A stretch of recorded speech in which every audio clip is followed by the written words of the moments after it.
This is the Dreadful Podcast on TV Podcast Industries. We're back with Penny Dreadful, City of Angels, Episode 2, Dead People Lie Down. I didn't have much of a choice, really. My mother had me on the revival circuit when I was 4. I would sing a song and she would pass the hat. Lullabies and the Lord. We went from town to town all over Nebraska. Sooner or later, the faith just found me. Have you been saved, Detective? Are you offering?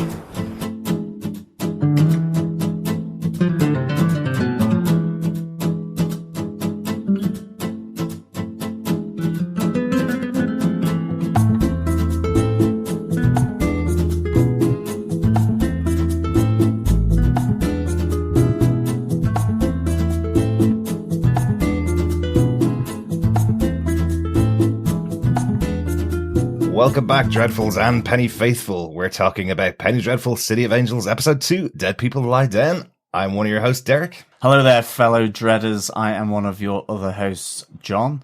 And rounding out the trio, I'm Chris. May the 4th be with you, fellow TV podcast industry hosts. Yes, every time I hear that, I just want to. The old Catholicism kicks into me, and also with you. Nice. Yeah, that's true. The old Irish person always kicks in with me and goes, "No, it's the 4th of May. What's wrong with these people?" But it makes more sense. Yeah, there was a little bit of the Force Ghost thing happening with Raoul, I think, in this episode of Penny Dreadful as well. Do the dead people actually lie down, or are they stood up? Exactly. Yes, lots of people watching the brand new Star Wars film today. We're going to be podcasting about Penny Dreadful instead. Might watch the new Star Wars film. I have seen it once in the cinemas. Only time I've ever watched Star Wars once in the cinema. I normally go twice. Don't know whether that's an indication to my actual feelings of it or whether we were just very busy at the time. We were busy. Yes, we were busy. Yeah, but I think I'll give it another shot. I think I'll watch it again. Yeah, oh, absolutely, definitely. I think didn't we discuss the fleet of Imperial Star Destroyers not really being very effective against the ragtag sort of rebel force that came? That's because there were millions of them. I know. Yeah. Too many, crammed into a short space. Anyway, this is not our Star Wars podcast. This is our Penny Dreadful podcast, the Dreadful podcast on TV Podcast Industries. If you want to subscribe to the podcast, make sure you go over to tvpodcastindustries.com, where you can also leave us a voicemail with your thoughts on any of the things that pop up throughout this series of Penny Dreadful. You can also email us to feedback@tvpodcastindustries.com if you want to share any thoughts. But as I say, subscribe to the podcast to get our thoughts about each of the episodes as they come out. But let's jump into our discussion about episode 2 of Penny Dreadful, City of Angels, Dead People Lie Down. Once again, this episode was directed by Paco Cabezas. He directed episode 1 and 4 episodes from the original Penny Dreadful, and written by showrunner John Logan, who's written most of the episodes of the original series. He doesn't write every episode of this series. There are another couple of writers that will be coming on board as the series goes on, but we don't actually have a list of them because they're only released after each episode comes out. And so when you see the credits, that's when you know who's written the episode. And I do know in the future there are some other episodes written by other people in this series, so there's some other people going to be coming on board. So excited to see what they bring to the world of Penny Dreadful as well. Yeah, I think we can jump into it, or we can lie down and ease into it, like dead people. Like dead people, yes. Well, lying down and getting and easing into it, John, do you want to give us a summary for this episode? Sure. Raul Vega lies on the brink of death as his brother Mateo meets the charismatic PeopleLie Rico. Tiago and Lewis's investigation lead them to the temple of the radio evangelist Sister Molly Finister and her formidable mother, Miss Adelaide. Councilman Townsend and his cunning assistant Alex capitalize on the discord in the city to further their political goals. Meanwhile, Peter Craft has a chance encounter with Elsa at the beach, and his sons meet her unnerving boy, Frank. Lewis and his old friends investigate clandestine Third Reich activities in Los Angeles. Kind of a major setup episode, I think, for the series. Lots of things going on, a lot particularly within the investigation that's going on, and obviously a lot of fallout from the first episode with everything that's happening in the hospital this time. Yeah, definitely big time. I mean, I think the first episode really, it was kind of wham bam. It put you right in the middle of that kind of conflict on the Monday for the start of the big dig for the freeway. And I think this is really now, it felt very character heavy, and exposition heavy to just kind of further just broaden out this world. Some of, picking up the threads, around the Nazis, but also with Councilman Townsend, and the fallout of the big sort of battle, between the cops and the Mexican community there, at the end of episode 1. So it felt a little strange. It felt like the gas was, you're pulling the foot off the pedal a little bit, actually, I think, for this one. And it was kind of trying to just get your head around that change of pace, because it became just, it felt a little more sedate after the first one. But I think there was a lot of great character development. I think I certainly like the thread of Detective Michener's sort of band of brothers, I suppose, and his investigation, his kind of clandestine investigation into her Goss and the Nazis in LA. I thought that was really interesting. And just Tiago as well. I think we didn't maybe mention him. He's very central to this, and I thought a lot of the stuff there with his family, but also with the cops, and his encounter with Molly was really important for his character, just to pull out certain things. But it was a massive change of pace, which could throw some people for sure. Yeah, not a massive change of pace for Penny Dreadful overall. After we just watched the last 3 seasons, there were certainly episodes like this where you have to build characters, you have to get to know these brand new people. So that's what this episode felt like a bit. Yeah, I'm not going to give away too much of my opinion. We'll get through that as we discuss the episode in more detail. I didn't do the Penny Dreadful watch back, or retrospective, and unfortunately, I'm still comparing it to an historical counterpart, which in this case is Watchmen. Because it's both are period pieces to a degree. Both are slightly alternate history. One superheroes, one supernatural. And I'm comparing it there.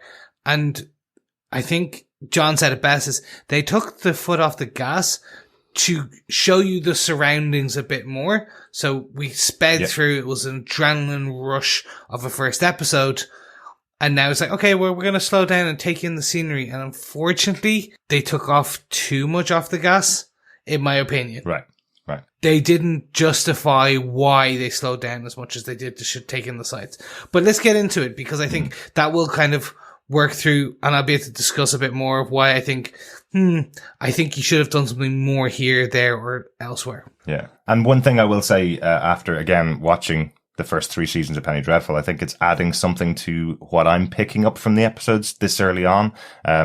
I'll definitely talk about it as we go through some of the points, but I think there are some kind of callbacks to supernatural things that could be happening that you may not see at first glance, if you're watching the show as Penny Dreadful City of Angels, having not seen the original. So let's get into our discussion about the episode. We're going to pick out a couple of big moments to talk around. John, do you want to pick the first big moment from the episode? Yeah, ambulance sirens to the ready. I'm talking all things hospital related, I suppose. I thought the fallout at the hospital was just really, really well done. I thought actually this was a great opener, and I think it kept the tension building, and not just from the big event at the end of episode 1 there, but between the police and the Mexican community, the tension in the Vega family as well. And I thought this was really good.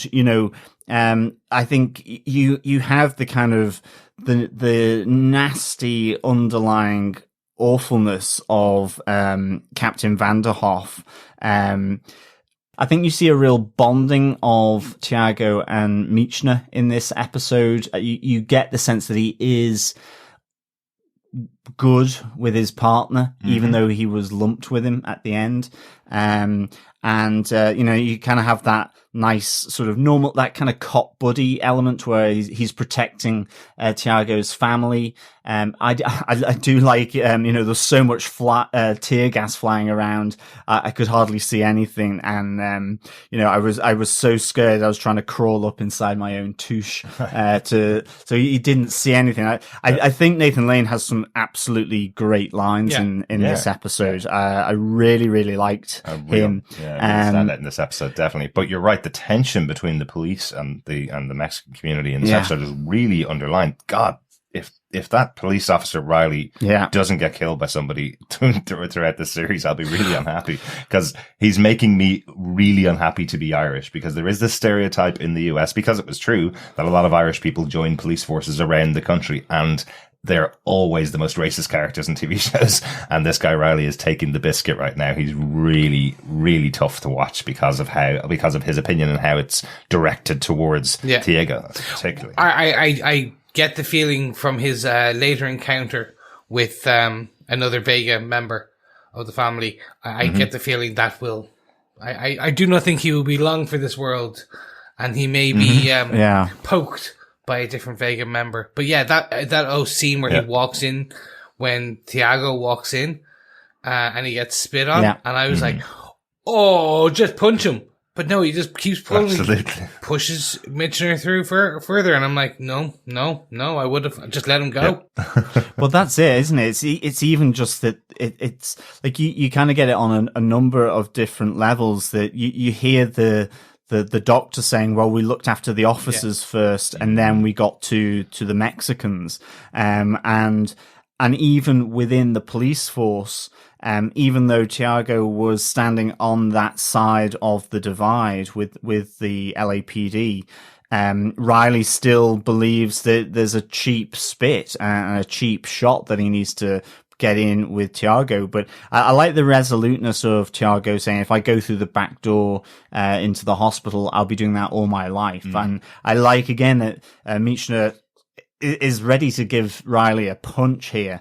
But, you've kind of got that emotive thing from Riley, and as well, just because of the cops that have died. So, if it's a battle and you're taking sides, there is that rationale behind that. But he also does have this underlying sort of racism as well. But I think the more disturbing is that kind of officialdom and the racism around Captain Vanderhoff, where he has this chit chat with Michener and Tiago after Michener's kind of been all bandaged up and his wounds seen to, where he says, bring me a Mexican head on a plate with regards to the Hazlitt murder. And you have that great line from Michener, just so that we're clear, you want us to conclude it, not to solve it. It needs to be expedient that it's a Mexican. Yeah. And in some ways, this connects in with Townsend and his exploitation of this situation.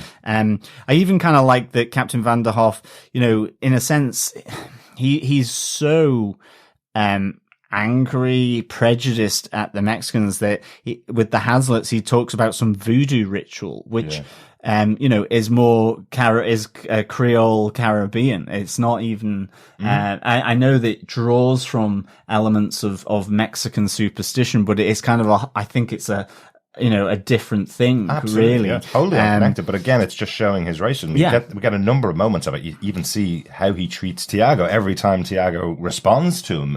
We see as he arrives and he goes, 4 police officers dead and nobody saw anything. And Tiago going to him, how many Mexicans? And he's like, don't even start with me, kind of thing. We're here to solve the police murders. We're here to sort out who killed the police, not anything to do with the Mexicans. Again, in that moment when he's talking to Tiago and Michener, it's Tiago that says to him, "Is it any Mexican's head that you want, or do you want the person that did this murder?" Basically, Yeah.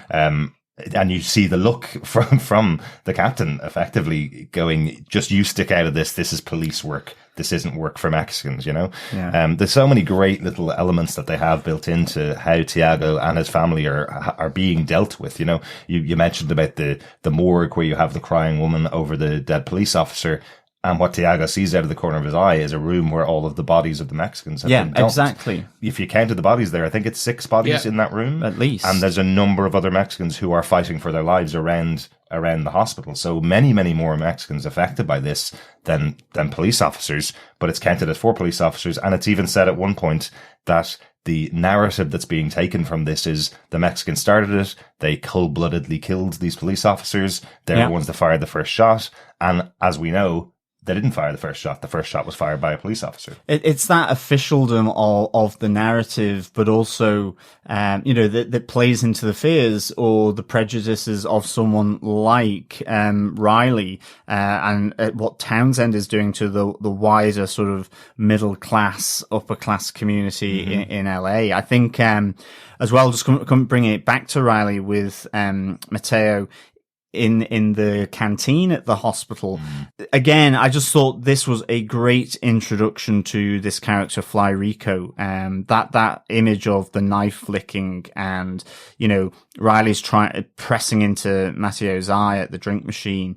It's disturbing, but I think it's a really good introduction for Rico.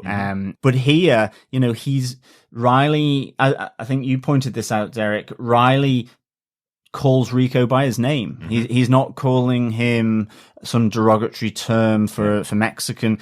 So there's something here with Rico, whether he's head of a gang, but he's a part of the Pachuco. So there's some innate respect or fear that he has about Fly Rico. And great line, as Riley says, there's 4 of us, and Rico says, there's a city of me. I thought, what a quality line. Really nice. And kind of, we don't see it in this episode, but effectively says to Mateo, well, you didn't scream. You're a Pachuco, come meet me at the Cat, which I presume is the hangout for them, the bar or club or something. So, I'm interested to see that, but I think as well, you see, Mateo breaking down there before Riley kind of comes to bully him effectively. And I think that just brings me to, the tension with the Vega family, this other aspect in the hospital. It's kind of that uncomfortable element where Tiago knows he was the one that shot his brother. Raul is literally only just alive on a ventilator. And has 2 days at most. And yet Mateo, goes, I saw what you did. He knows. His mum certainly doesn't, and his sister doesn't, but Mateo does. And again, it's this split here. And you have Maria sort of going into her Mexican culture and praying at the end of his bed, and you see the nurse then as well, sort of just saying it's unsanitary or unhygienic, and you're like, is it really though? Exactly. It's just really it's just distracting for the nurse effectively. But I do love that moment between Tiago, Daniel Zavato, and Maria Adriana Barazzi, where Maria's saying to him, "Look what they did to my son. Look upon what they have done to your brother," kind of thing. And you just see the look in Daniel Zavato's eyes, in Tiago's eyes, where he's just kind of going, I hope she never finds out it was me that shot him, because maybe I will be kicked out of the family. It's a beautiful little just moment between the two of them. Yeah, I definitely. Think she's very much going to find out in the next couple of minutes at the beginning of episode 3. She is. Yeah. The Vega versus Vega is going to be interesting, because it was, in the beginning of this episode 2, they slightly changed the prophecy. So, or they didn't highlight it. So it was race versus race, nation versus nation, brother versus brother. So in the previously on Penny Dreadful City of Angels, they only highlighted race versus race, brother versus brother. Nation versus nation was left out. Okay. So it seems that they're picking it a bit further. So they'll zero in on which one of the part of the prophecy they want to highlight, in each episode.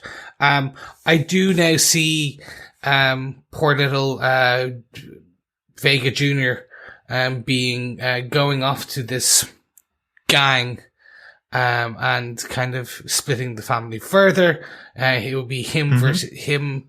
It did remind me, the switchblade element of Rico did remind me of Guys and Dolls, or like West Side Story. So it's like, ding, ding, ding, ding, like just kind of like gonna start like rap battle, not even rap, a dance off with the cop. Yeah. It's like, oh no, he's going to get us with his eloquent technique and pirouettes. I think that's a good fighting style, it really though, isn't it? If you look at West Side Story, it scares off everyone. Like, absolutely. To be fair, if someone comes at me in a dark alley and starts pirouetting, I'm probably not sure what's going to happen, so I will walk away.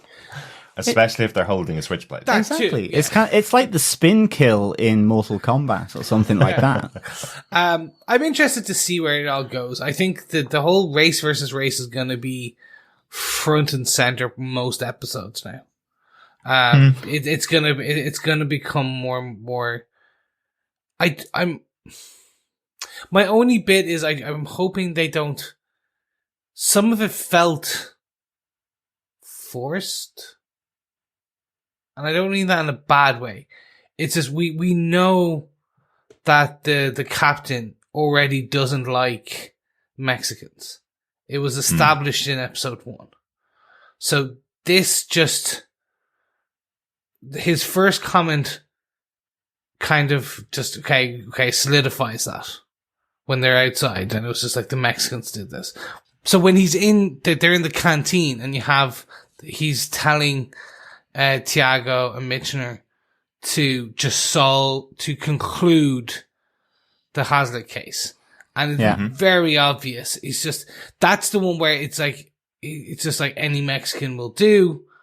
And I'm like, that's okay. We're getting a very blunt hammer on the racism. Yeah, well, I think for me, this is the type of racist that doesn't believe they're a racist.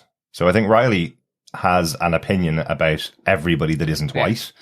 Officer Riley is an absolute racist and seems to be quite proud of it, basically. Sure.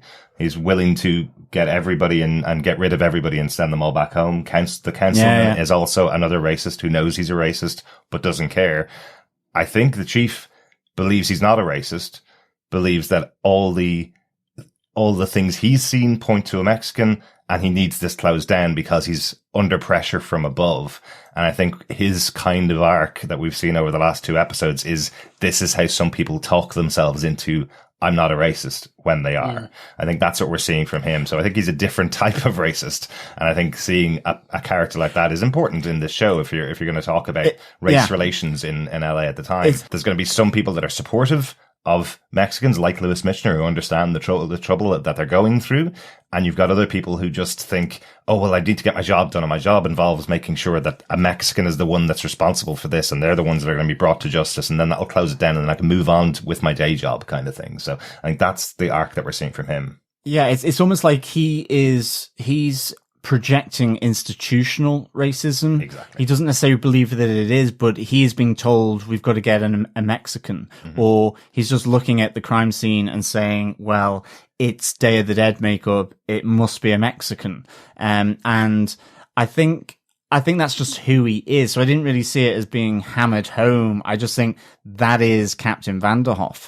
He projects the institutional racism and bias against what is perceived as an immigrant community. And so that's what he does. But I like the fact that,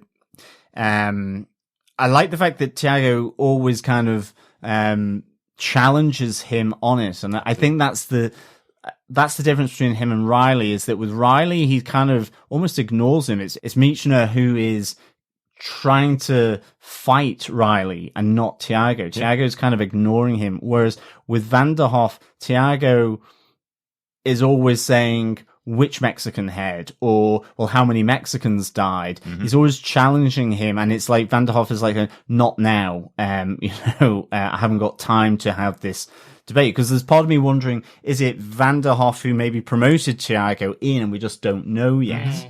But he's dealing with another thread, I suppose. But at the end of the day, Tiago and Michener just kind of go, well, we are going to try and solve this case, actually, which I thought was kind of, that's the usual cop. I mean, it's a little bit of a trope. Ignore what the superior says and go off and do your own thing. Of course. But I kind of like that in this case because of where it kind of led us to. But I suppose just coming quickly back to the hospital, the final bit is, Maria Vega.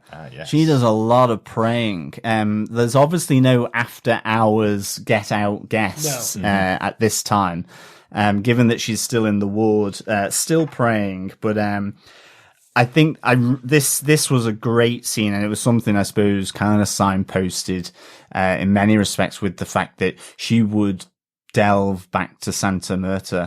And again, it's really nicely done from a horror perspective. Dare I say it, in a number of regards, just the looming sort of headdress of Santa Muerte behind Maria. And each time she looks around, she's gone.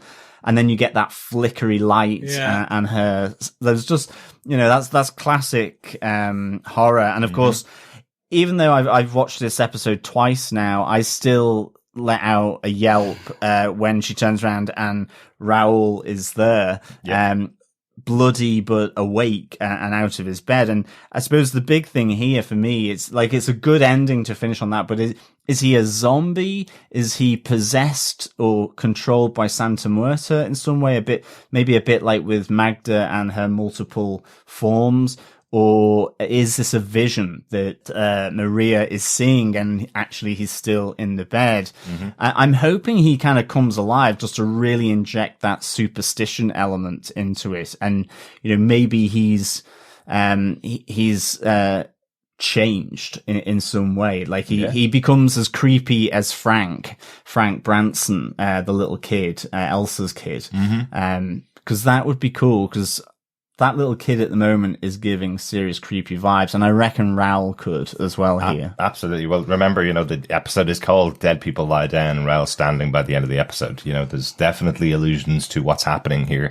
It calls big questions for me for the episode. This is the moment at the end where you're going, what's going to happen next week, obviously. So, has Santa Muerte stepped up? Has she stepped in to the world of humans and provided them with a defender against what Magda's doing with everybody else? Is that what this is, her bringing back Raul? Is this a good idea? Is it a bad idea that Raul's been brought back to life? He is the one that shot all 4 of the cops, I think, or at least 3 of the cops, because he took out the gun, shot a couple of them, and then tried to shoot Michener before being shot by his brother. So, so him being back, does that mean he's brought back to life and now he goes to court? So it's a zombie on trial for the next couple of episodes? Yeah, I was thinking, is he going to start eating raw steak from the fridge or something like that? And then the other thing, as we were talking about earlier on, having watched 3 seasons of Penny Dreadful, this is a big supernatural moment. So is Maria Vega the Victor Frankenstein of this show? She's just brought a dead body back to life.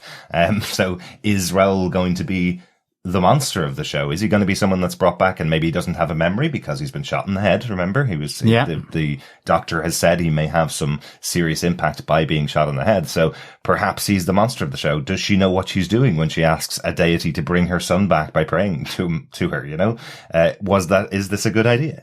So we're all left with just that one moment at the end of the episode, suddenly spinning it into the world of Penny Dreadful for me. Definitely. I think the supernatural element, there's a lot of real world stuff here, which the original Penny Dreadful actually just didn't have, because it was literary characters. I mean, its setting was, but, Dr. Frankenstein, Jekyll and Hyde, Dracula, it was much more sort of focused on the supernatural element. Yeah, but the Victorian era played a massive role in the show. There was a huge amount of the Victorian era talked about in the show, and the type of people that were in control of London, the powerful people that were in control at the time, and had these literary characters walking through that world. It did, but I suppose at the moment for me, between episode 1 and 2, yes, the supernatural thing is there for sure, but it is more peripheral compared to the original 3 seasons at this moment in time. And I think here is a big moment, depending on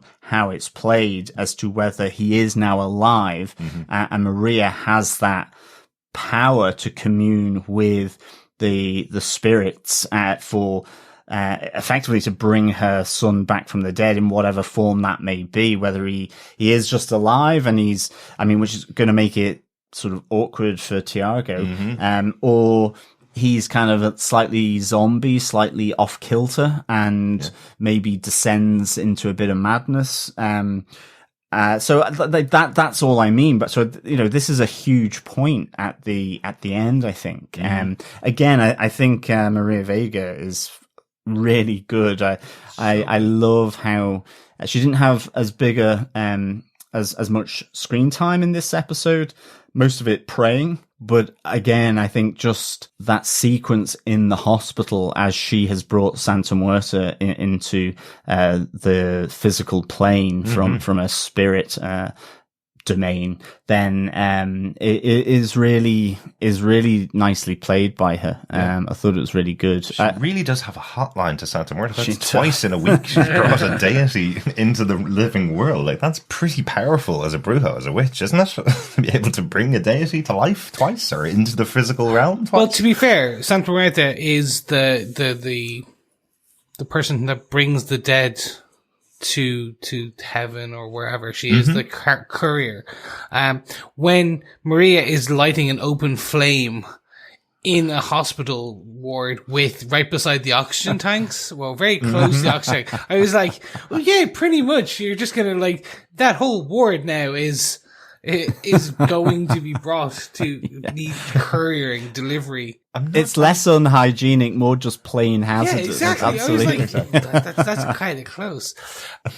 I'm not too sure whether Santa Muerte would be happy to be kind of compared to like an Uber Eats driver. Yeah, she'd be licking her chops. As the courier of souls, you know? As the fireball rips through the ward, Santa Muerte's there going, yummy, lots of souls for me today. I do like this idea that Maria is now the Victor Frankenstein. That's something. I have to say, I do like that. Do you know what I mean? I feel like she's messing with powers that she's not really certain. Like, she's never asked for a child to be brought back from the dead, I presume, in the past. Well, so she doesn't really know what she's just asked for, I suppose. Will there be some form of payment to be paid? I thought it was interesting that there was a crossover with one of the other scenes that was going on with a lot of death being involved. Whilst Maria is praying to the deity to bring back her son, we get other characters dying in the city. You know, is that kind of a trade-off in some sense? Not that Maria had any connection with that, but it felt like there was some connection going on in the show. I like that. Some people come back. Personally, the way I read it was another hallucination, similar to the first visitation in episode 1. It's not saying that the deity's there, not there. It's just not in physical reality. I took it as that, so it'd be interesting to see where they do go with it.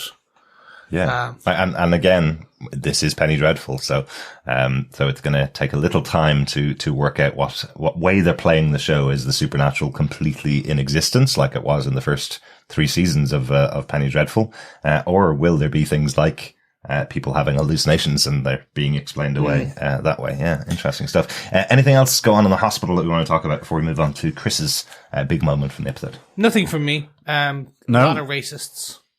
Lots of racists, absolutely. And hand sanitizer and disinfectant. True. Everything a good pandemic needs. Exactly. So from one form of racists, let's move over to my big point and let's talk about another big group of racists. Let's talk all about Nazis. Yes, we got 2 big threads of Nazism in this, I suppose. The first, let's talk about Elsa, the German beachgoer. And of course, Dr. Craft. This was an interesting one. This at the time just didn't make sense to me.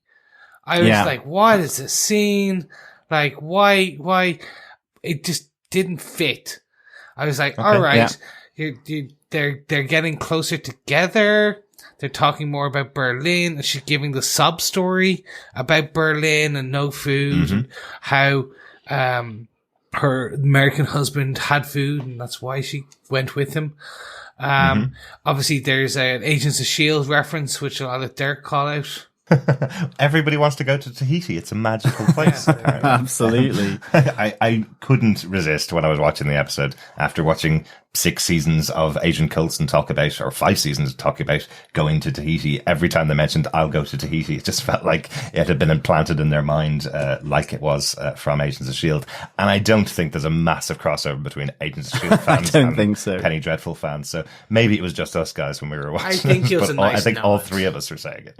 I don't think they had any idea that it's been used in another show. Maybe John Logan is a massive fan of Agents of S.H.I.E.L.D. Maybe. You never know. He did write Bond, and Yeah. S.H.I.E.L.D. is quite similar to Bond. He wrote 3 Bond movies, didn't he? Or 2 Bond movies. So maybe he does like Agents of S.H.I.E.L.D. Maybe Exactly. that's it. But I must say in that conversation, Chris, that kind of transition between Elsa and Dr. Craft walking off, talking about Gone with the Wind being translated into a movie, and then suddenly she goes, you wouldn't want to make a movie about Berlin. It's like suddenly change of direction over to talk back about Berlin, because that's what I'm really here for. I'm here to tell you that you need to stand up for the rights of Germans in America, or you need to stand up again, put on your Nazi uniform and believe in the German Reich, I just think it was such a great little transition moment for her, but that's why she's there. I don't care about anything else that we're talking about. I just have to get you back onto talking about Germany.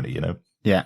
It was literally that. It was the conversation veered at least 3 times. And I'm like, oh, okay, I got whiplash from the scene, if that makes sense. I was just like, oh, okay, we're going over this way. Okay, fine. So yeah, it was very, okay, I'm going to flatter you. It starts to make sense a bit later. We do get 2 interesting things though. We get, they said the name of the episode title in the show. Oh my God.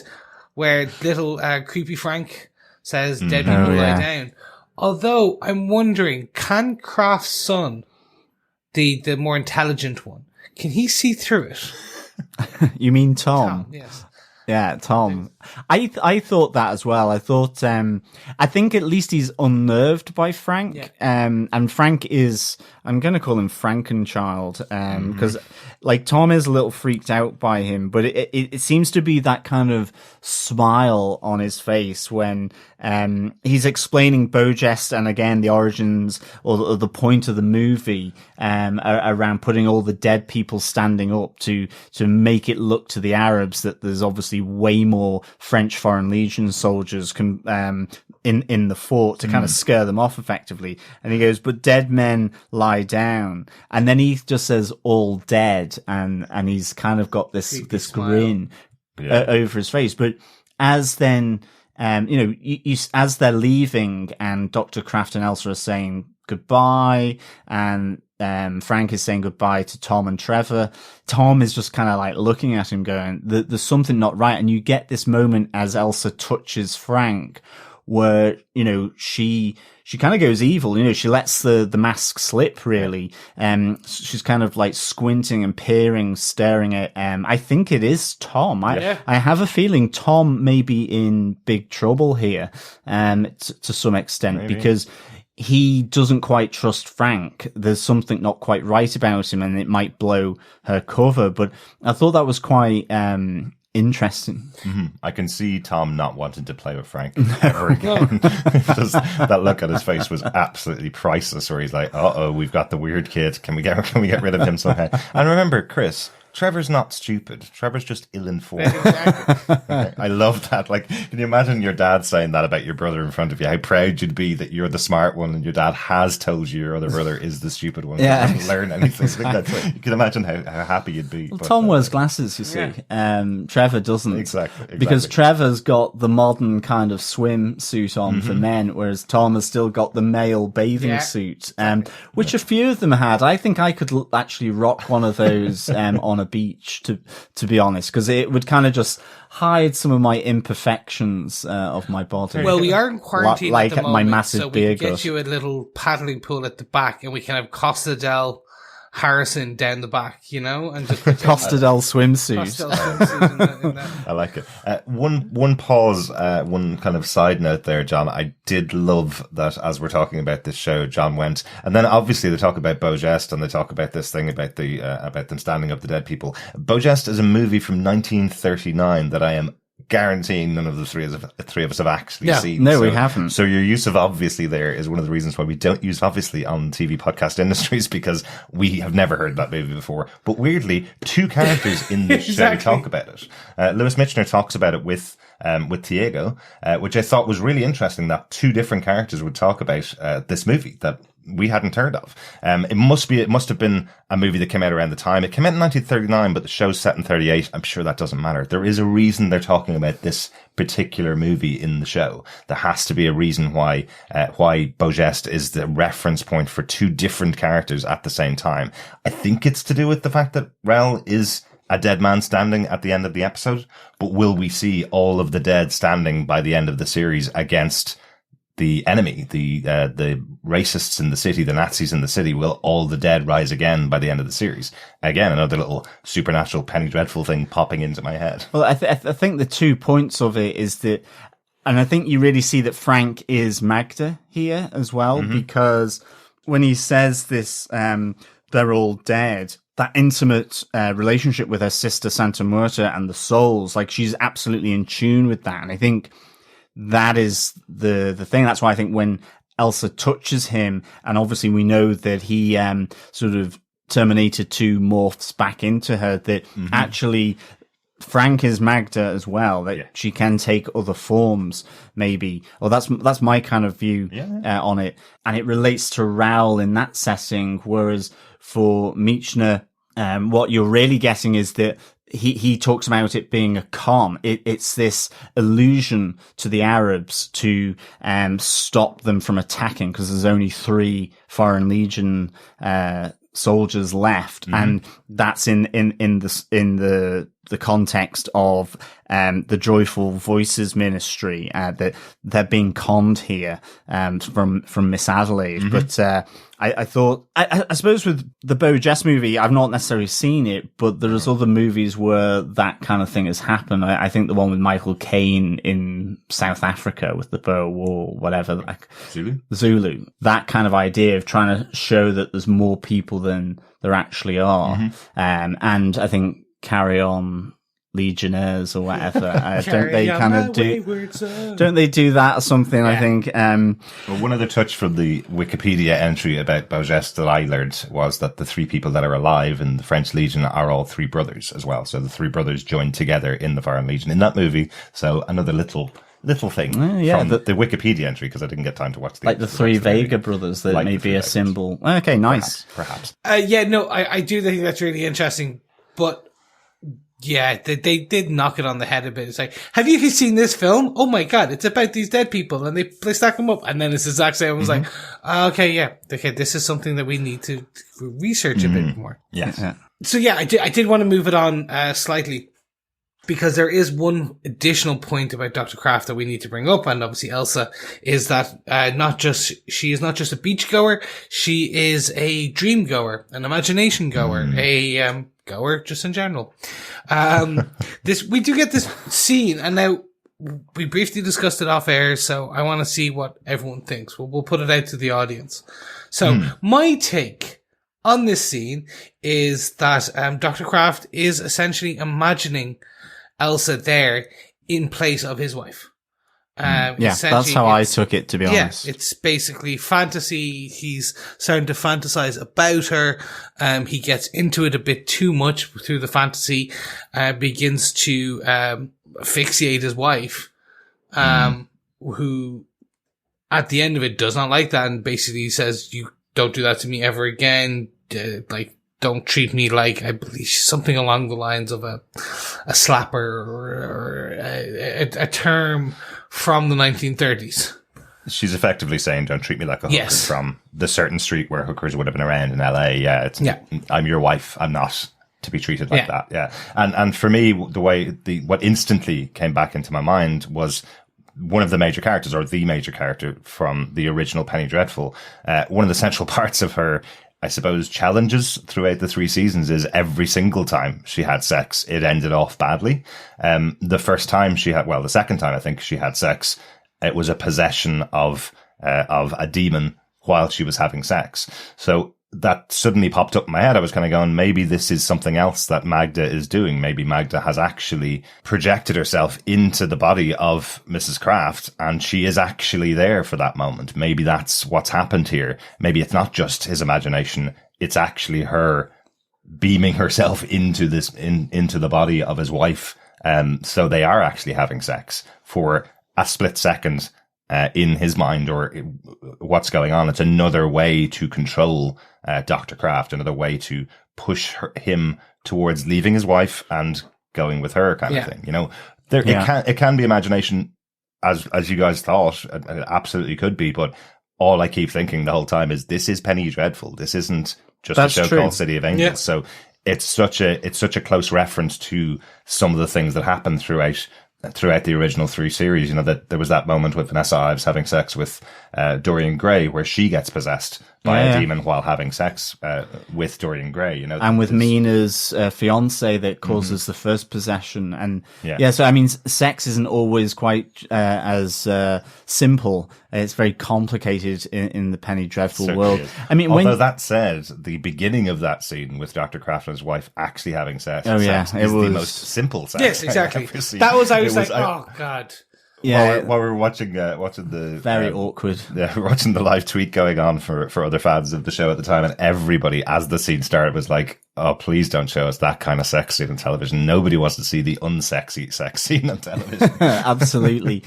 It's funny though when you say that, you know, it's absolutely possible that this is more than just simply Elsa in Dr. Craft's head, and I think, when saw it second time, and I the first time I just thought it was a really great creative choice, because he touches his wife's hair and it's like a wisp of grey or light blonde coming into it, and then her features slowly change into Elsa, and I thought, okay, that felt maybe a little more, you know, almost like the evil cloud coming into her in that sense, you know, like you would see in Supernatural when they kill a demon, that kind of the smoke in a sense. So I just wondered whether it could absolutely be right. I wonder if the proof of the pudding of this will be whether he has scratches on his back the following day. Yeah, I did think that was very highlighted as well. The scratches of her nails on his back, you know. So that's not something his wife would do. So potentially, if he was choking her, that was the thing. She'd be like, scratching, get off me. I thought this was interesting. Look, so I'm still trying to figure out where they're fully going. Like you said, is it just like rise the Nazi Party up in America? Is it take your role as leader of the Nazis in America? Because we do know that already there is a prominent Nazi group with Gestapo in there, whereas Dr. Craft seems to be more boots on the ground, public face of Nazism. Yeah, he's more the political party side of it than the Luger in hand, kind of boots on the ground army guys. Espionage, yeah. But so I'd be interested to see where they finally go with this. And I think it's important to remember as well, like we talked about in the first episode, these are all Magda's creations, and Magda is pushing everybody to a massive battle that will wipe out humanity. That's effectively what she's trying to do. So while this is Elsa trying to push Dr. Craft in one direction, she doesn't really care if the Nazis rise in America. She knows that she needs this person in this place to set up something that will lead to a much bigger outcome for Magda and all of the parts that she's playing. That's true. All these people are pawns in the highest spiritual games being played between Magda and her sister Santa Muerte. It almost feels like the classic Greek myth films from the 50s and the 60s, where you have Zeus and all the gods toying with man, doing their thing. I think, it's important to remember that this thing is going on as well. That actually, probably other than maybe Maria Vega, the others are absolutely unaware of. Maria is the one that's tuned into this world. Again, that great line from the first episode where she says, are you going to leave your bitch sister to take control of the world, intervene? So I think that's, it's definitely something to keep in the back of the mind. Exactly. That's why the question of has Santa Muerte intervened now or not? That was the big question at the end of the episode. Chris, back to you. Sorry. Yeah. So let's move it on to continue our theme of Nazis, and more about kind of Nazi hunting in this case, with Detective Michener, who we had theorized is Jewish. And yes, so we get confirmation that him and a collection of other Jews are Nazi hunting in LA, and following the Nazis.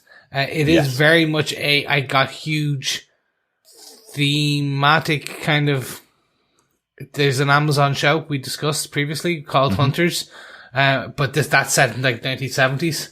So obviously this is the precursor to that.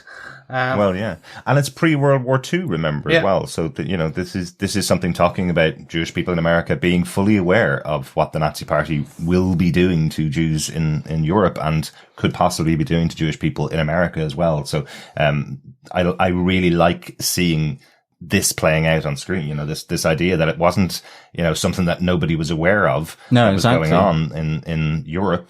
It's something that Jewish people were fully aware that they were being persecuted by Germans and by the Nazi Party at the time. Yeah, and it's important to remember that a lot of the anti-Jewish laws in Germany were already in place here. It as you say, the Nazi regime was implementing elements of its final solution. No, there weren't the extermination camps like Auschwitz, but there were the work camps. I can't remember the name, but they had been established where Jewish political prisoners and trade unionists and so on were being put even before the outbreak of the Second World War. And of course the laws saying that Jewish people couldn't own businesses and effectively marginalizing them in society were already in effect in Germany. So for Jews and a lot of Jews outside of Germany were helping family members to get out of Germany, and certainly would push back against that Nazi influence in somewhere like America. So it's a really interesting. I like this Hunter thing. I called them the Betty Davis Quartet. I really like these four. I wish this four had survived the night, to be honest, in the quartet, because I just thought their pitter patter in the car whilst they were sort of tailing her Goss was great. Yeah, and it's a shame that they don't, because the quartet becomes a double act very quickly. Yeah, exactly. I'm interested to see where they are going with this whole kind of piece of it, because we do see Michener tail this other new German kind of spy, and he goes back to Caltech, to the physics department, where there's explosive materials and hazardous materials available. And I'm like, I'm trying to do the math in my head, going, Manhattan Project was nowhere near at that point. No. So I'm like, where are they? What?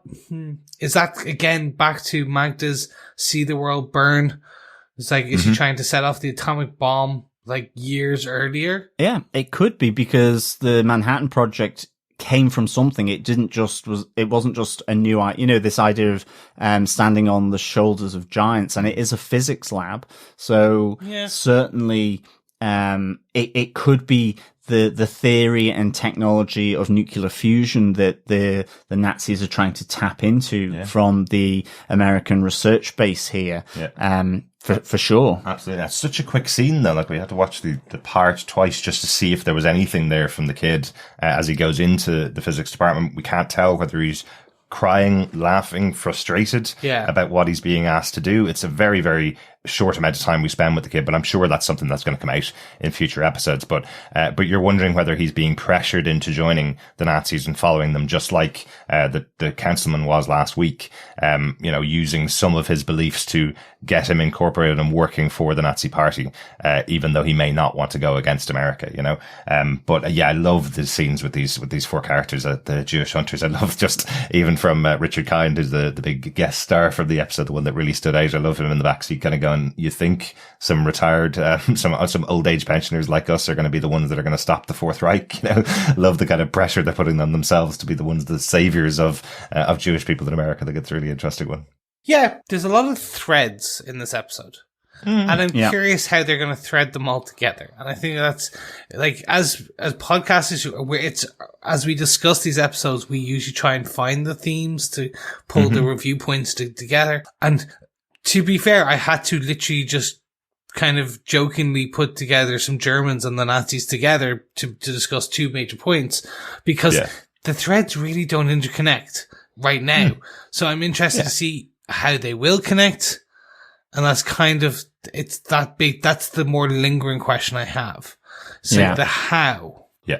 And I think keeping in mind, as we mentioned, as we were talking about, keeping in mind that overall plan of Magda and whether Santa Muerte will get involved and stop Magda's plan. I think keeping that in mind, because all of this stuff is interesting historical things that were going on in America that are playing out, but there will come a point where it will all fuse together to be what this particular show is about. And we got 8 more episodes, so loads of time for that to happen. Sure. Yeah.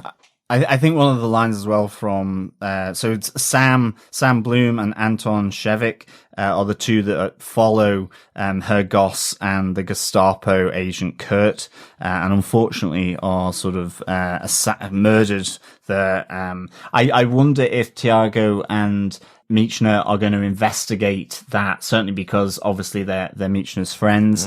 But I do like the skepticism from Sam Bloom here, where outside of the cinema, he goes, we're a bunch of old Jews. Are we going to stop the Nazi infiltration of America? We should be playing canasta. I kind of like the fact that he's like, what are we doing this? But he's still up to do it because none of them trust the feds, none of them trust the police, and they don't trust the army. And ultimately, they get themselves murdered by probably driving a little too close. A little? Like, if someone was driving that close to you on a normal road, even if they weren't following you, you'd stop them. Yeah, exactly. Like, hey, what are you doing? You're kind of thinking, Sam, maybe you should have brought your glasses so you wouldn't have been this close to the car in front of you, But I love these. I love these four in that little scene. So it was very cool. So that's all kind of my points. Derek, I do believe it's time to bring in the final, your big point for this episode. Well, I really wanted to talk about Sister Molly in this episode because we kind of mentioned last episode that there was some kind of connection to the murder. The murder was kind of almost secondary when we talked about the episode 1, but it is a major kind of jumping off point for all of these characters as to what's going on. So we have Tiago investigating the murder of the Haslets with Michener, and it leads them to Sister Molly. We'd mentioned in the last episode on the wall in the Hazlet household, they had a massive painting of Sister Molly, so they're part of her religion.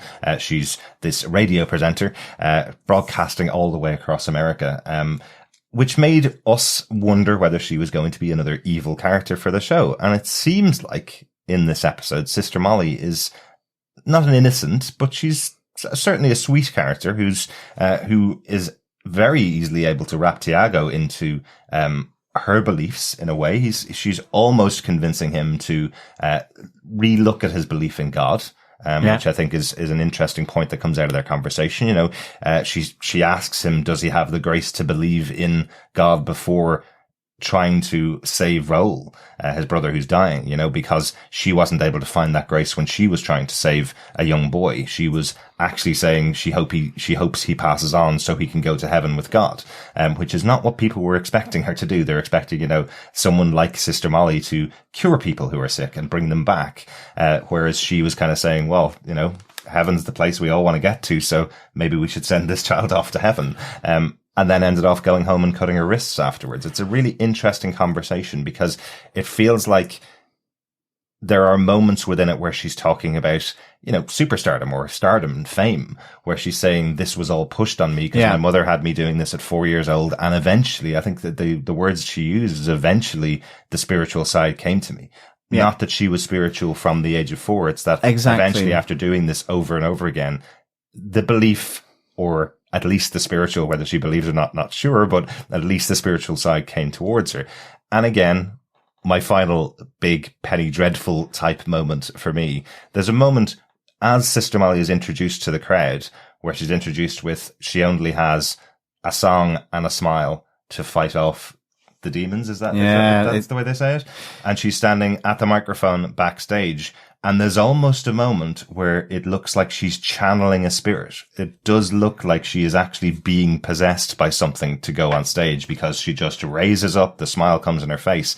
And I don't know whether that was intentional or whether it is because I'm watching it from the Penny Dreadful mindset, but I was seriously going, is she channeling an actual spirit into her body? Yeah. Is this another deity possibly that she is presenting to the world through her voice? Because she even says, and I know it's a very famous thing to say, it's a very famous person things to say. She even says to Tiago, my name's Molly. Sister Molly is the one on the stage. That's not me. I'm this person here talking to you right now. That almost feels like there's an actual supernatural element to Sister Molly.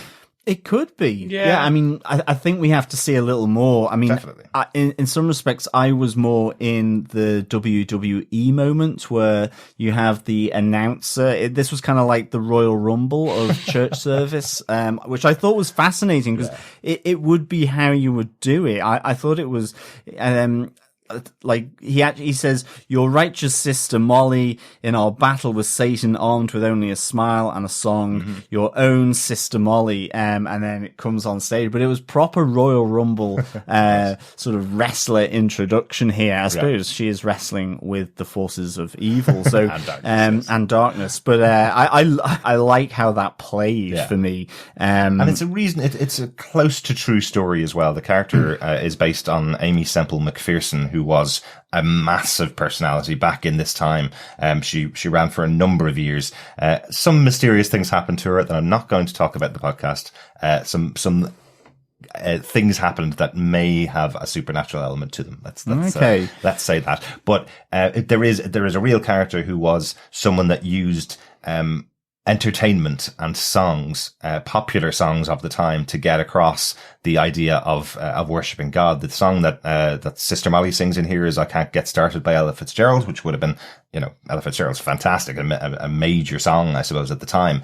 Kind of reminded me a little bit of the Sister Act movie with Whoopi Goldberg, where they took soul music and turned it into songs of worship to God that changed kind of like gospel almost. But I actually took soul songs rather than gospel songs and turned them into worshipful songs of God. So I think Sister Molly's doing something similar here, doing with Ella Fitzgerald, where she's talking, I just can't get started with you, and it's about God. It's about this translation of this guy trying to find God on earth, and that's what she's channeling through this song, it's an interesting inspiration. I really liked how Molly's motives were pretty complex, that she in some ways felt, or maybe even still feels, like a fraud because of this idea of doing it so early at the age of 4. And it kind of, certainly for LA, it connects into that idea of the child star. Yeah. This, she's a child star of radio evangelism, touring the country. And so, she's doing what her mum is telling her to do.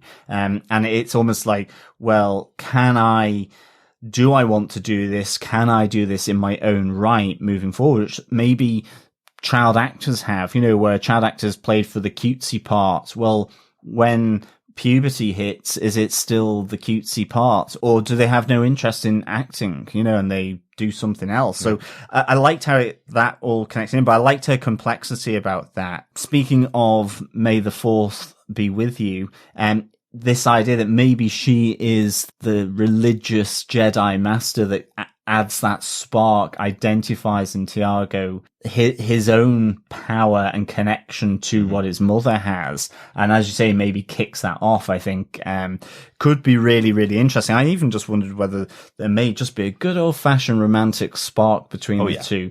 That's certainly, that could be quite interesting. That's certainly there. And there's definitely some Romeo and Juliet type of vibes with her mother. You know, we have to talk about Miss Adeline and Randolph, the bouncer. Miss Adeline is such a great character from the first moment we see her on screen, but you get the impression here that she's responsible for the death of the Hazlitt family, and that means she's the one that created this tableau of the 4 murdered Hazlitts looking like they had the Day of the Dead makeup and the Spanish written on the wall to blame Mexicans, effectively. Like, we hear some racist language coming out of her when she's talking to Lewis Michner, when Miss Adeline's talking to Lewis Michner, when she finally has enough of his investigation, effectively. So I suppose the relationship between Sister Molly and Tiago, if it is being set up that the two of them will meet again in the future, there's definitely that 2 different houses, both opposed in the land of fair LA. Yeah. I'm not very good on my Shakespeare. But I thought she was excellent. I thought she was a real force. Although given that she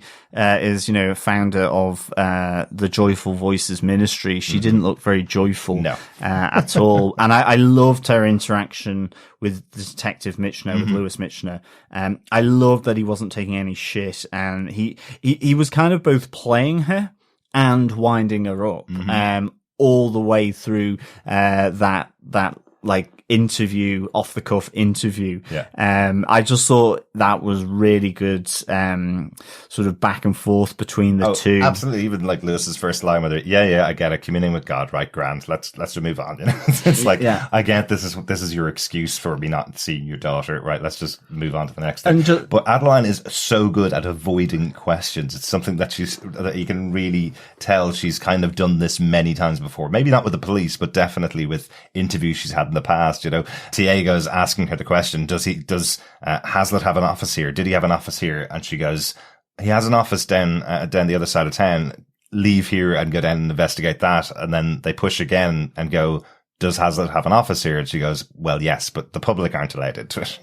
I love how she's not actually lying. She's telling them a version of the truth all the way through until eventually Lewis puts it together and says, with the amount that she's hiding, I know for definite a Mexican was not responsible for the death of the Hazlitts here. And now we need to prove who it was. So I love that interaction between all of them. And we do end off the episode, really, that storyline with Sister Molly. We end off those moments with Adeline finally arriving, seeing Tiago with Sister Molly, taking Molly away and saying now, if he is ever to speak to her again, it has to be through their lawyers. So yeah, there's definitely going to be a romantic relationship between the two of them behind the back of Miss Adeline in the future. Yeah. I do think Miss Adeline is going to end up being the devil, if you will, the demon in that. I'd love it to be Miss Sister Molly, like Sister Molly is actually a demon or is evil, like she's doing the whole Senator Palpatine type. It's like, oh, sweetie, because you said. That scene where Tiago is looking at her and she's sitting down, and then all of a sudden the smog, as the curtains come up, the smog comes up. Yeah. It just seemed so rehearsed, so fake. And that same, it's the same with the scene where she's pressing him and he's answering her questions, but at the same time she's asking him questions. So do you believe in God? Well, no. And I think like that then potentially just drives her to go, well, maybe we have a convert. It is a cult, so it's definitely going to be interesting. A parishioner. But let's wait and see. I'm interested to see where this one goes. Yeah, I think so. I think she's, I just loved how that kind of the nastiness of her, it looks like she's handing the card to Tiago at the end and then just flicks it on the ground at him. And it's, speak through, our lawyer. Yeah. So there's definitely, it's almost like she got the shackles up on Detective Michener, and like, he was like, nah, I've got to at least see whether she did do it, whether she did it or not. It kind of doesn't matter. Yeah. And maybe there's, again, other forces at play on Miss Adelaide, or Molly on this? Why, or is it something to do with the money? Because we do see a lot of cha-ching going on in the back room. Wow. It certainly made me want to start up a ministry. I know, absolutely. Let's sell snake oil. Yeah. For sure. Speaking of Miss Adelaide, this just in, I've been pronouncing her Adeline for most of the episode. Apologies about that. This is what happens at the start of a podcast where we're doing a show that has multiple or a multitude of characters. I always get at least one of their names wrong. So Miss Adelaide is Sister Molly's mother. Well, sorry about that. Yeah, well, I've been calling Detective Michener, Michener, so I'm all over the place. We will get there as the season goes on, the more we spend time with these characters. But that was kind of it for my discussion, or my points about Sister Molly in the episode, that she's not evil, it seems, at least. And maybe Miss Adelaide is the one that's evil, that we'll see a bit more of in the future. But I kind of like the introduction of the character. It's it's a really interesting character to have on the other side. Tiago seems like he's been separated from his family a bit by what happened with Raul, so maybe having a shoulder to cry on with Sister Molly will be a different avenue to explore as the series goes on. Yeah. Any notes about the episode that we haven't discussed so far? I got all mine in as we discussed the episode. Excellent. Have to say, my favorite moment from the episode is probably the intro for Fly Rico. I really, really enjoyed his introduction, and it's another really interesting thing that I can't wait to hear about as the series goes on, a bit more about the younger characters in LA, and the younger Mexicans, the second generation or first generation immigrants that are living in LA and are American citizens, and I'm really intrigued to find out much more about those characters. I think we're going to explore that through Mateo and Fly Rico as the series goes on. Yeah, and also Fly Rico, along with Richard Kind, who plays Sam Bloom, were both in Gotham as well, that we covered. Yes. I didn't recognize Rico, the actor from Gotham, but I think he's one of the gang members in the final season. So a little bit of sort of touch points with some of our previous podcasting. 5 years of our previous podcasting, John. Actually, Richard Kind was true. so good on Gotham. He was hilarious and supposed to be very serious on the show, but I can't forget the 5 months he spent in a box on that show, because I'm not sure whether they could get him to come down to the studio to record his part, because he was doing loads of other stuff at the time, and they had him in a box, just kind of calling out words occasionally. Loved him on that show. Yeah, and that's why it's a shame he got bumped off, actually, by Kurt, the evil Gestapo person.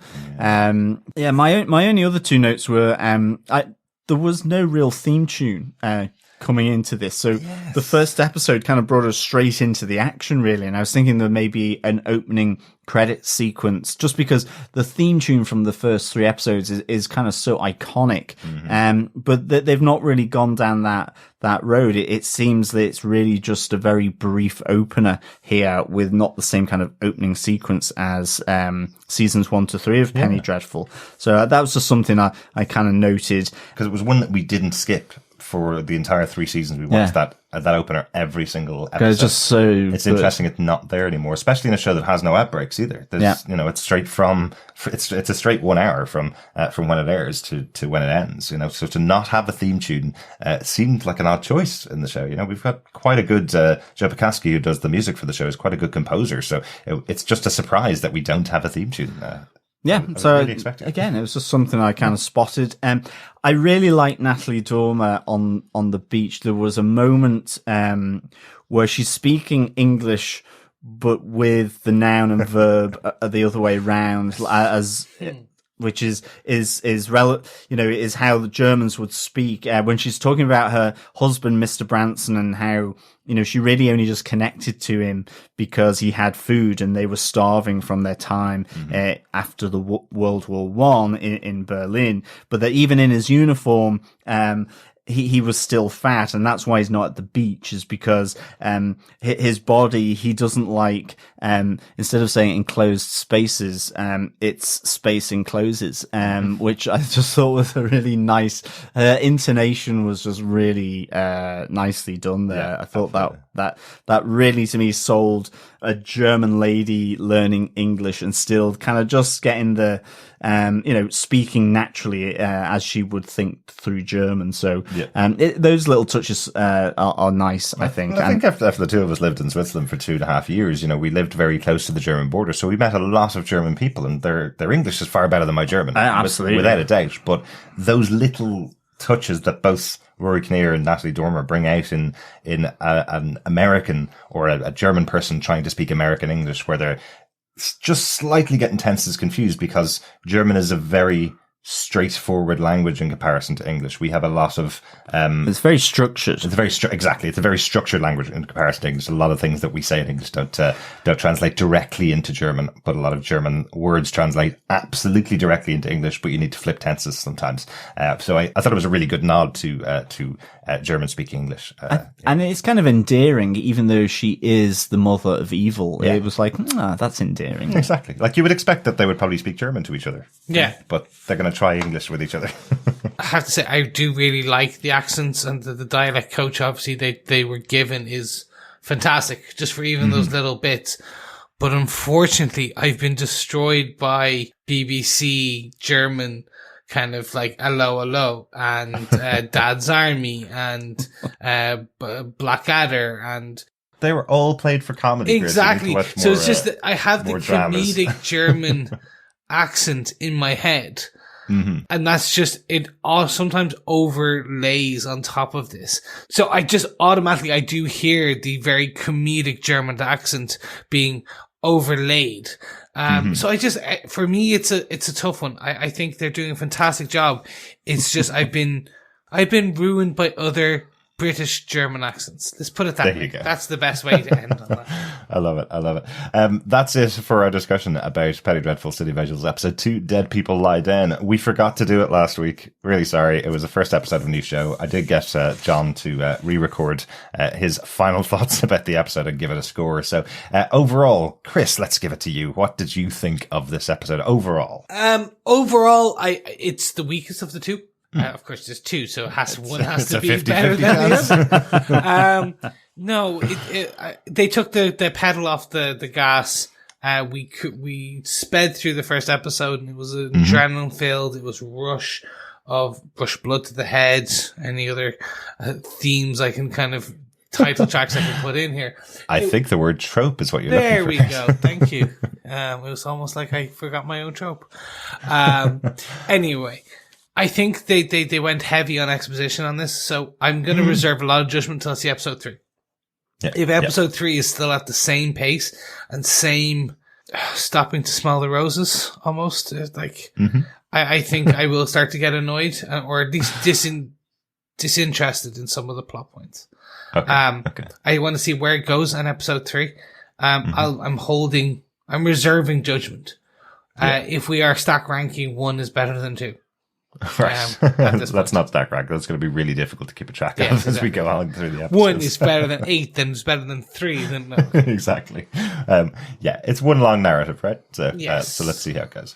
So, John, what do you think of this episode of Penny Dreadful? In our battle with episode 1 and episode 2, I give this 4 Royal Rumble church service announcers out of 5. Interesting. Wow. Yeah. That's a bit higher than I thought you were going to. Yeah, I think watching it a second time helps.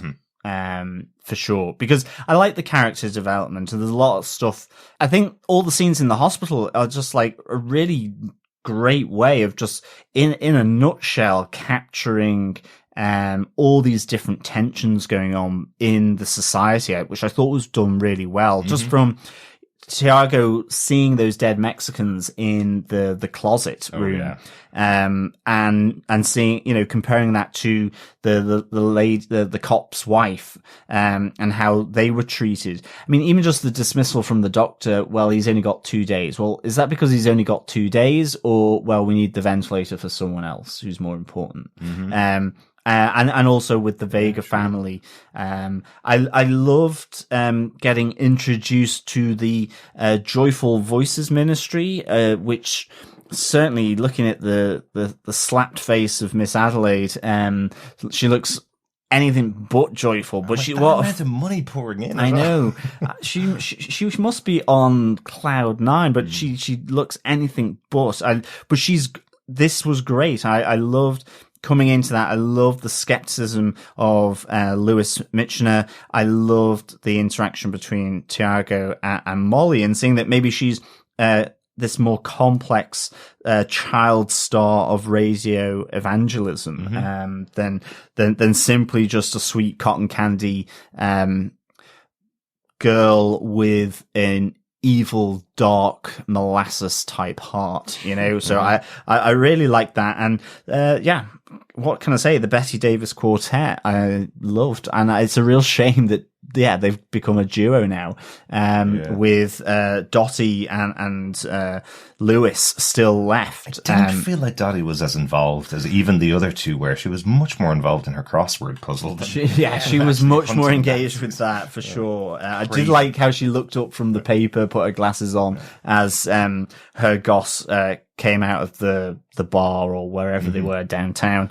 But Craven is the 6-word answer. Yeah, and it did take the foot off the gas pedal, I think, a bit for me. And it on first viewing, I was like, oh, I don't know about this. But second viewing, I kind of got into it a bit more, and I like the theme of this Bojest movie, kind of sort of threading its way into both the distrust that Michener has for the Joyful Voices Church, as well as creepy Frankenchild, Frank Branson, and the freaked out Tom. I thought that was really good. As I say, I think Tom's potentially in trouble, and I liked all that. I suppose the one thing maybe it's just because it's so kind of present at the moment with everything that's going on, but I suppose with Townsend exploiting the situation,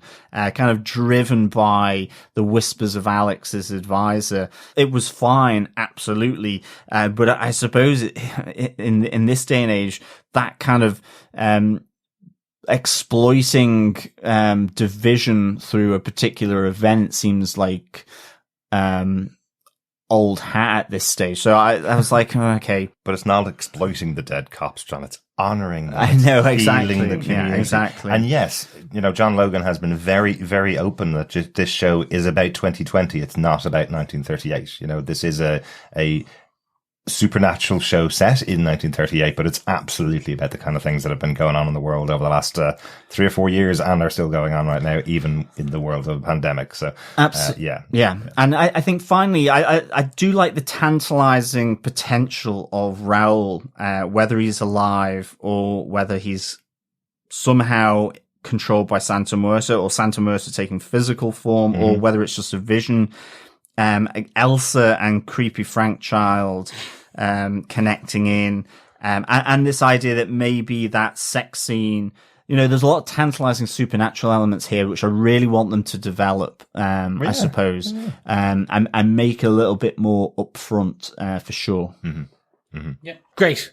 So, and then I do believe it is Derek. Derek, what did you think of this episode? I kind of agree with John the first time I watched the episode, and yourself, Chris, first time I watched the episode, I was kind of going, oh, this is a lot. It is a slow episode, but we're only episode 2, these are all new characters. I'm getting names of characters wrong still, so I need some time spent with each of these characters. But when I watched the episode with my Penny Dreadful glasses on going, I don't actually have Penny Dreadful glasses, but with those that mindset of this is a Penny Dreadful show, and I saw the amount of elements of the show that could be supernatural as the series goes on, it definitely gave me a better perspective on the show. I actually really enjoyed this the second time watching it, but it did make me. I'm not going to pull this out in the future and just watch episode 2 of this series, because it doesn't belong as one of those episodes. It's not one of those episodes of TV that you go, watch episode 2, you'll love this series.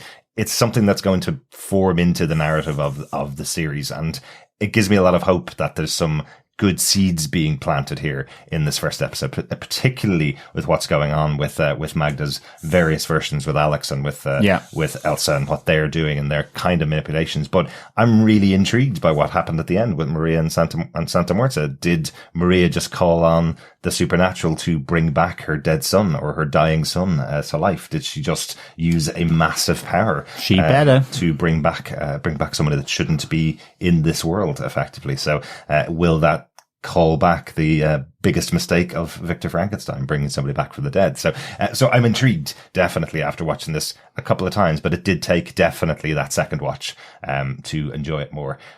So we'll see. I think when the series is complete, it's 10 full episodes. When it's complete, probably a watch through of the full show, knowing how it all pans out, will probably make a bit more sense of areas that we thought were slower, or I hope it does anyway. I've got a lot of trust in John Logan after the 3 seasons of the first series that he wrote. So yeah, definitely. I mean, just as well, I think I would have probably given it 3.5 out of 5 at the first watch. Right. But I think the second watch, and I always find with our discussions with me, you and Chris, that it just pulls other things out. So that's a good thing. That's why we podcast. Exactly.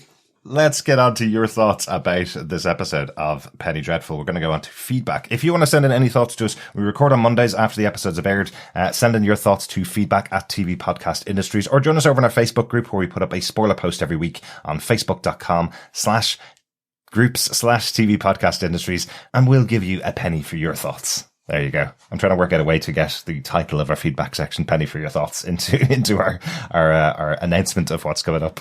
The first piece of feedback we got was an email from Jim Picanisco about episode 1. He says, I'm sure you guys are aware, living and having grown up in Pasadena, California, there are a few things I wanted to point out about this series. The whole freeway story is real. The Arioseco Parkway was the first freeway built in the US in the 1940s. It was also used as a plot point in the film Who Framed Roger Rabbit.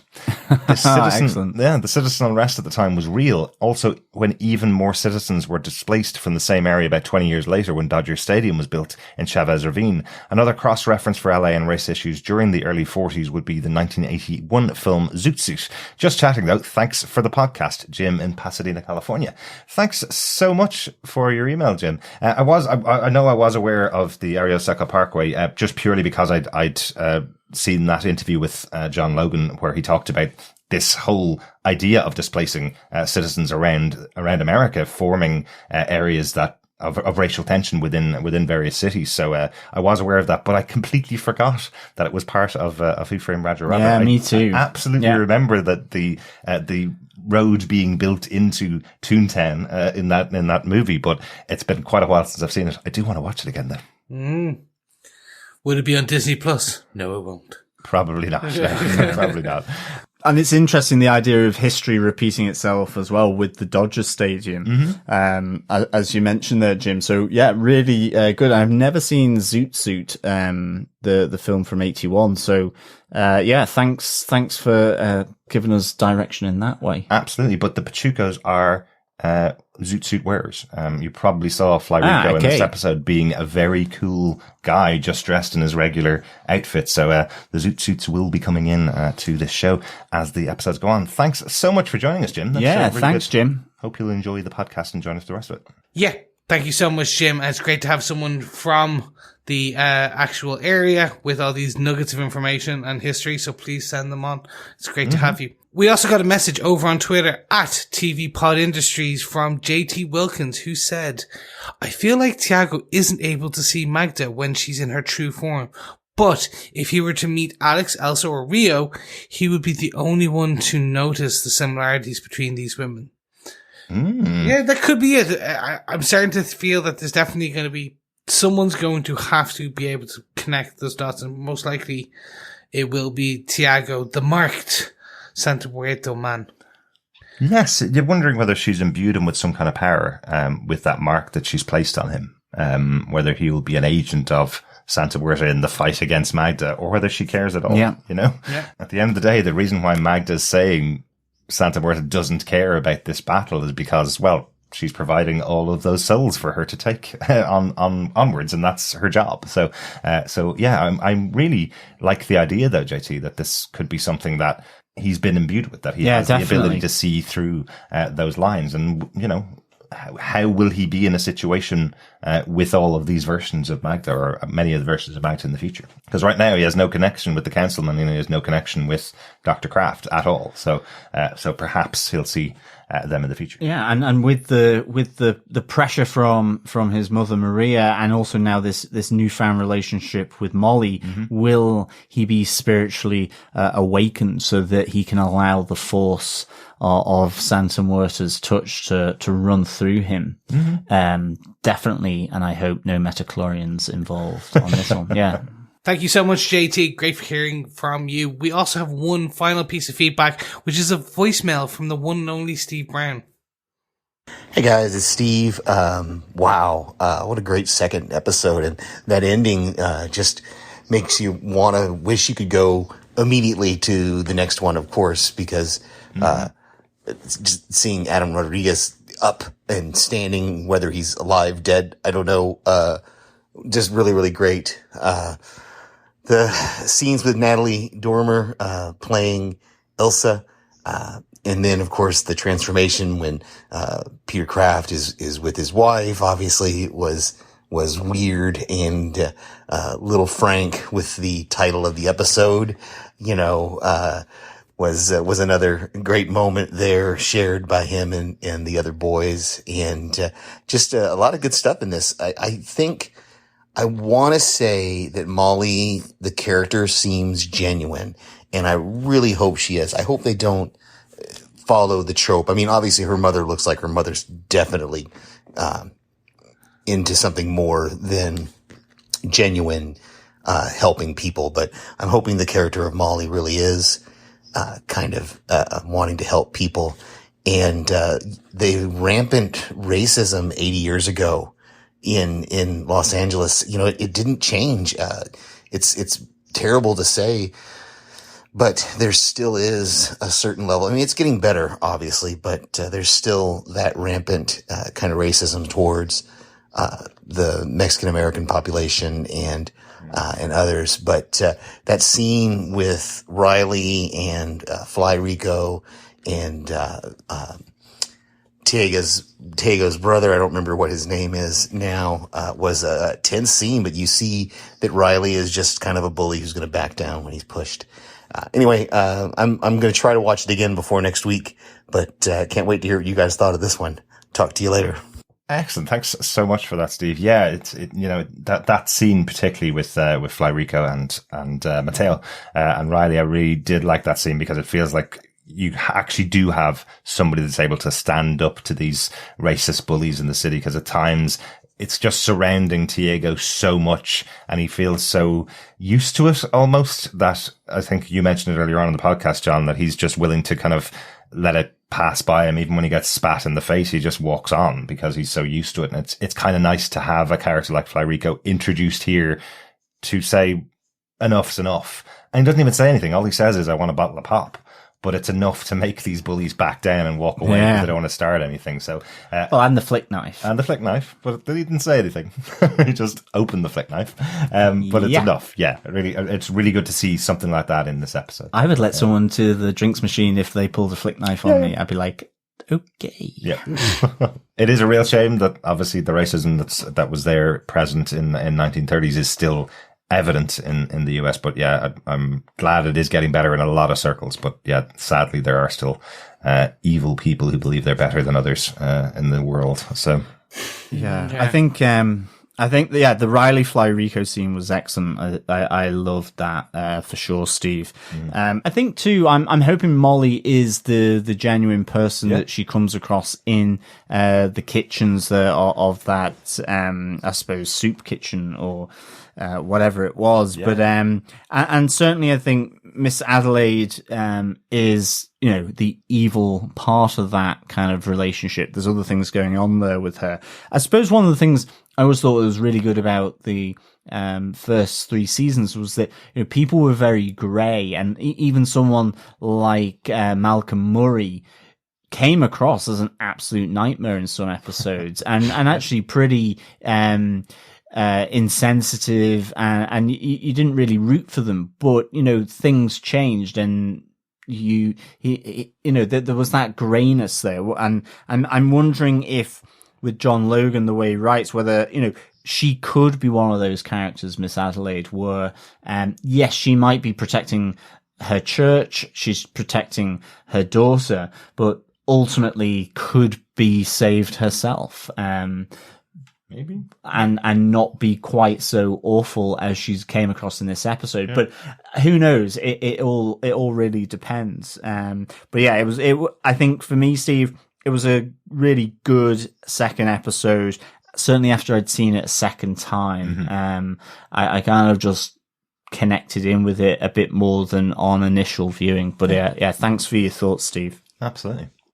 Thank you so much, Steve. Really appreciate it. But gentlemen, hark, I do hear some music and some bells, and it's about time we go down for the dreadful pub quiz. Yes, indeed. Welcome back to the Repertorio Musical Mexicano. Instead of a tequila this week, maybe grab yourself a hip flask if you're drinking alone, and join us for a bit of instrumentos, I think, this week. Do you remember, guys, we used to go to pubs for pub quizzes. We didn't just do them on Zoom.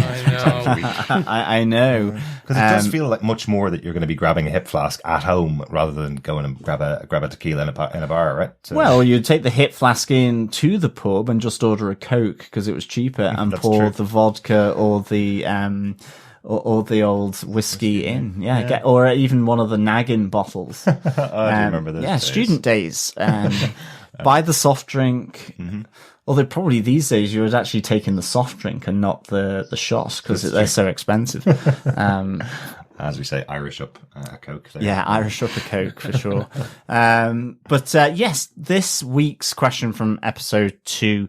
Remember, you can send in your answers to feedback@tvpodcastindustries.com, or you can send them in at any stage. Just make sure to get them in by the end of the series when we do our feedback and overall review of Penny Dreadful City of Angels. But for this week, the question is, what book is Dr. Craft reading that is soon to be adapted into a film, and which Detective Michener and his friends are discussing as they tail her goss? Yes, what is the name of the book? And of course, you can give the author as well. Yes, lots of clues in the episode for that one. I think these have been pretty good questions, these last two. Feels like you've been practicing pub quiz question writing. I have on lockdown. Yes, maybe I can do my RuPaul drag queen pub quiz questions that I did for one of the quizzes. Maybe if we're covering season 13 of RuPaul's Drag Race on TV Podcast Industries, you possibly could do that. It's certainly sparkly. It certainly is. Chris, how many pub quizzes have you done over the course of the last couple of weeks? Too many. I'm not even gonna make a joke about it. I'm just like, too many. At this point, I'm gonna be quizzed out, but not a dreadful pub quiz. They're the good ones. They're the ones I want. It's well paced, the dreadful pub quiz, for sure. It certainly is. We could go on to dreadful bingo or dreadful murder mystery in time. Clued up. Maybe. Clued up. Who John, done it? do you want to give question one more time? Make sure we got it. Yeah. What book is Dr. Craft reading that is soon to be adapted into a film, and which Detective Michener and his friends are discussing as they tail her goss? Excellent. That is it for our discussion for the episode. All of our feedback and the pub quiz for the episode. Make sure to subscribe to the podcast over on tvpodcastindustries.com. And you can support us if you want to by sharing the podcast. You can also support us monetarily over on patreon.com/tvpodcastindustries. Pop us a penny. Why not? We'll be back next week with Penny Dreadful City of Angels, episode 3, Wicked Old World, which comes out on May 10th. Yes, thank you so much, fellow dreadful listeners, Penny Faithfuls, and everything in between. It's great having you here, great having you with us, and I'm out of here. Yeah, thanks so much, fellow dreaders and Penny Faithful. It's a pleasure speaking with you as always, and just remember, keep watching, keep listening, and keep praying. Bye. I'm not stupid, I'm just ill-informed. That is what I'm going to use from now on. Oh, God. Thank God I'm going to be able to slag people, and they still won't know that I'm slagging them. Thank you. Thank you so much, John. I love it. Bye. Bye. Bye.